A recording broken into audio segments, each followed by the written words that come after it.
Assalamualaikum warahmatullahi wabarakatuh. Saudaraku, hari ini adalah bertepatan dengan hari Isra Mi'raj Nabi besar Muhammad Shallallahu Alaihi Wasallam.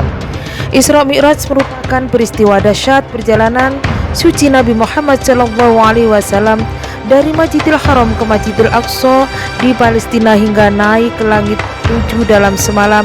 Peristiwa itu terjadi pada tanggal 27 Rajab di tahun ke-8 kenabian. Kisah perjalanan suci Nabi Muhammad Shallallahu Alaihi Wasallam menembus langit ke-7 atau Sidratul Muntaha dalam semalam dengan menunggang buraq bagi masyarakat Arab zaman jahiliyah dinilai sebagai cerita yang tidak masuk akal. Kisah perjalanan suci Nabi Muhammad Shallallahu Alaihi Wasallam menembus langit ke-7 atau Sidratul Muntaha dalam semalam dengan menunggang buraq sebagai masyarakat Arab zaman jahiliyah dinilai sebagai cerita yang tidak masuk akal. Namun tidak bagi sahabat Abu Bakar As-Siddiq. Dia merupakan orang pertama yang mengiringi dan meyakini perjalanan suci Rasulullah Shallallahu Alaihi Wasallam. Karena itu Abu Bakar diberi gelar As-Siddiq atau orang yang dipercaya. Tahun ini Isra Mi'raj diperingati pada hari ini, hari Kamis, tanggal 11 Maret 2021. Peristiwa Isra Mi'raj diabadikan dalam Al-Quran surat Al-Isra. Bismillahirrahmanirrahim. Subhanalladzi asra bi'abdihi laylan minal masjidil harami ilal masjidil aqsa alladzi barakna hawlahu linuriyahu min ayatina innahu huwas sami'ul basir. Maha suci Allah yang telah memperjalankan hambanya pada suatu malam dari Masjidil Haram ke Masjidil Aqsa yang telah kami berkahi sekelilingnya, agar kami perlihatkan kepadanya sebagian tanda-tanda kebesaran ini. Sesungguhnya dia adalah maha mendengar lagi maha melihat. Sehubungan dengan peristiwa ini Nabi Shallallahu Alaihi Wasallam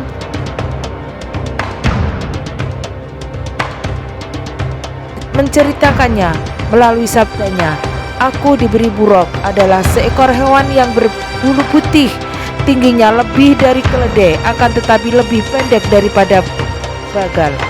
Bila ia terbang, kaki depannya dapat mencapai batas pandangan matanya. Lalu aku menaikinya dan ia membawaku hingga sampai di Baitul Maqdis." Lalu malaikat Jibril mengetuk pintu langit yang kelima. Maka ditanyakan kepadanya, "Siapakah kamu?" Malaikat Jibril menjawab, "Jibril." Dan ditanyakan lagi kepadanya, "Siapakah orang yang bersamamu itu?" Malaikat Jibril menjawab, "Muhammad." Ditanyakan lagi kepadanya, "Apakah ia telah diutus untuk menemuinya?" Malaikat Jibril menjawab, "Dia telah diutus untuk menemuinya." Lalu dibukakanlah pintu langit yang kelima bagi kami.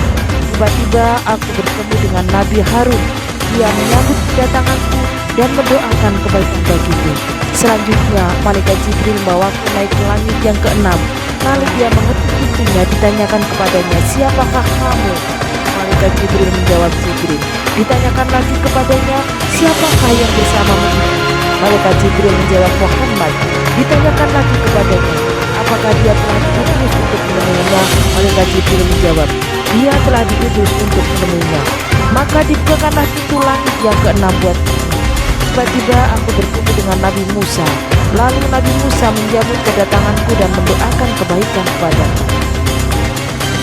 Kemudian malaikat Jibril bawaku naik ke langit yang ketujuh. Lalu dia mengetuk pintunya.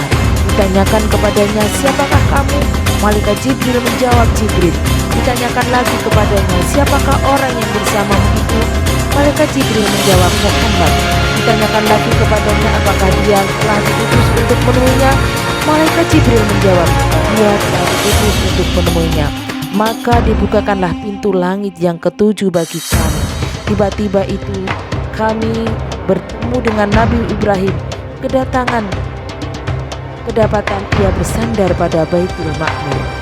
Ternyata Baitul Ma'mur itu setiap harinya dimasuki oleh 70.000 malaikat yang selanjutnya mereka tidak kembali lagi padanya. Kemudian malaikat Jibril membawaku naik ke Sidratul Muntaha. Kedapatan daun-daunnya bagaikan telinga-telinga gajah dan buah-buahan bagaikan tempayan-tempayan yang besar. Ketika semuanya tertutup oleh nur Allah, semuanya menjadi berubah. maka kala itu tidak ada seorang makhluk Allah pun yang dapat menggambarkan keindahannya. Rasulullah SAW melanjutkan kisahnya.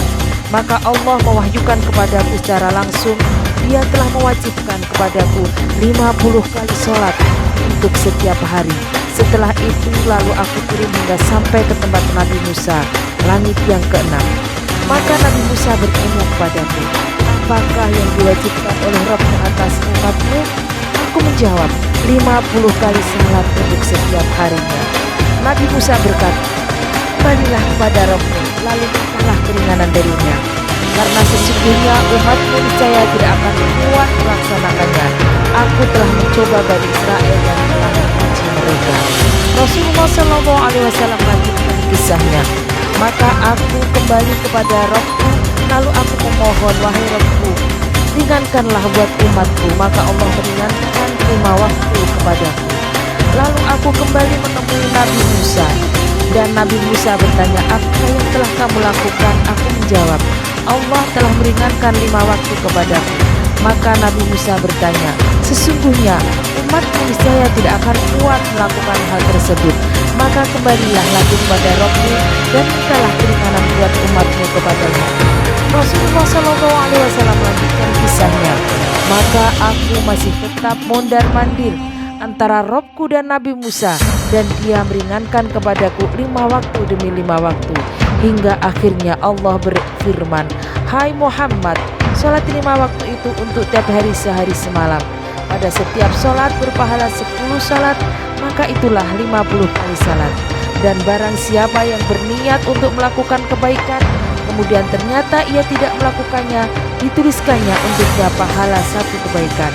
Dan jika ia ternyata melakukannya, dituliskannya baginya pahala 10 kali kebaikan. Dan barang siapa yang berniat melakukan keburukan, lalu ia tidak mengerjakannya, maka tidak dituliskan dosanya. Dan jika ia mengerjakan, maka dituliskan baginya dosa 1 keburukan.